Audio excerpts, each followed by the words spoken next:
اگر آج کسی آدمی کا پورا حافظہ چھین لیا جائے تو وہ نہ کپڑے پہن سکتا ہے، نہ کھانا کھا سکتا ہے، نہ بول سکتا ہے، نہ کسی کو پہچان سکتا ہے۔ یہ سارے کام ہم جو روز کرتے رہتے ہیں، اس کی بنیاد ہمارا حافظہ ہے، جس نے محفوظ کر لیا کہ کسی کام کو کرنے کا طریقہ کیا ہے۔ اور جن کے ساتھ بھی یہ حادثہ پیش آیا کہ ان کا حافظہ کسی حادثے کے اندر ختم ہو گیا، وہ کوئی کام کرنے سے قاصر رہتا ہے۔ تو صحیح بات یہ ہے کہ انسان کے سارے عمل اور ہر چیز کی بنیاد بھی اس کے حافظے کے اندر ہے، اور یہ ذکر جو ہے دراصل اسی حافظے کا کام ہے۔ اسی لیے حدیث میں کہا گیا ہے کہ جو شخص کے اللہ کو یاد کرتا ہے اور جو اس کو یاد نہیں کرتا، ان دونوں کی مثال مردہ اور زندہ کی طرح ہے۔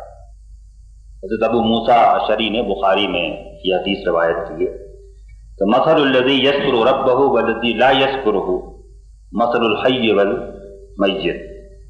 اور قرآن نے بھی اس بات کی نشاندہی کی ہے، اول تو خود اپنے آپ کو ذکر کہہ کر کہ ہم قرآن نازل ہی ذکر کے لیے ہوا ہے، اور پھر یہ وضاحت کر کے کہ جو آدمی ذکر کو بھول جائے اور ذکر سے اعراض کرے تو پھر وہ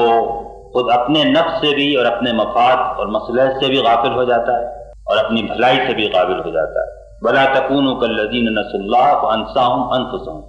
یہ بڑی معنی خیز آیت ہے کہ اگر تم اللہ کو بھول جاؤ گے تو گویا اپنے آپ کو بھول جاؤ گے، اور پھر تمہیں اپنی زندگی کو کہیں سے بھی سدھارنے کا موقع نہیں ملے گا۔ سورہ الحشر کی آیت ہے۔ اسی طرح سورہ الزخرف میں کہا گیا ہے کہ وَمَن يَعْشُ عَن ذِكْرِ الرَّحْمَنِ نُقَيِّضْ لَهُ شَيْطَانًا فَهُوَ لَهُ قَرِينٌ، کہ جو رحمان کے ذکر سے اعراض کرے اور اس کی طرف نہ آئے تو پھر ہم اس کے اوپر شیطان کو مسلط کر دیتے ہیں، اور وہی اس کا دوست اور ساتھی اور قریبی ہوتا ہے جو برابر اس کو اکساتا ہے اور غلط راہوں کے اوپر لے کر جاتا ہے۔ اللہ تعالیٰ نے اسی ذکر، کیونکہ یہی ذکر وہ طریقہ ہے جس سے ہر چیز حاصل ہوتی ہے، اس لیے کثرت سے ذکر کرنے کی تاکید بھی کی ہے۔ اذکروا اللہ کثیرا، جو لوگ کے کثرت سے ذکر کرنے والے ہیں ان کی تعریف بھی فرمائی ہے۔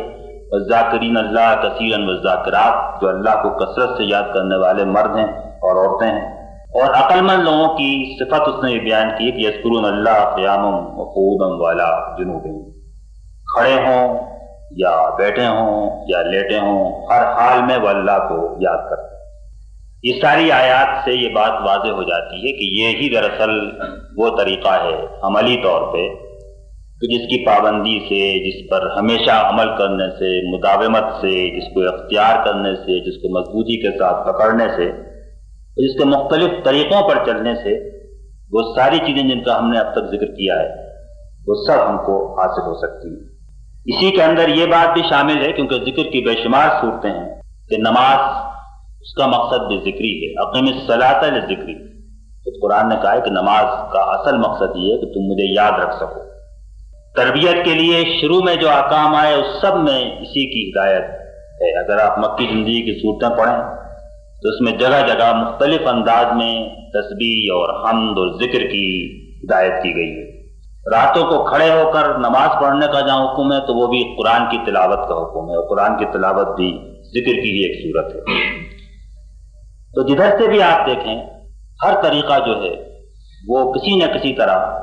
اللہ کے ذکر کو زندگی میں جاری و ساری کرنے کا راستہ ہے، اور اس کو چھوڑ کر اور کوئی راستہ اور طریقہ نہیں ہے کہ جس سے یہ مطلوبہ صفات حاصل ہو سکیں اور دل کی زندگی کا سامان ہو سکے۔ اسی لیے اللہ تعالیٰ نے ان لوگوں کی صحبت اختیار کرنے کا حکم دیا ہے، ان سے اخوت اور محبت کے تعلقات قائم کرنے کا حکم دیا ہے کہ جو اللہ کا ذکر کرتے ہیں۔ وَاصْبِرْ نَفْسَكَ مَعَ الَّذِينَ يَدْعُونَ رَبَّهُم بِالْغَدَاةِ وَالْعَشِيِّ يُرِيدُونَ وَجْهَهُ، سورہ الکہف میں فرمایا گیا ہے کہ اپنے آپ کو ان لوگوں کے ساتھ تھام لو، باندھ لو، جوڑ لو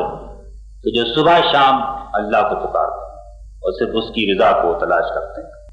اور ان کے پیچھے مت جاؤ کہ جن کے دلوں کو ہم نے اپنے ذکر سے غافل کر دیا ہے۔ وَلَا تُطِعْ مَنْ أَغْفَلْنَا قَلْبَهُ عَنْ ذِكْرِنَا،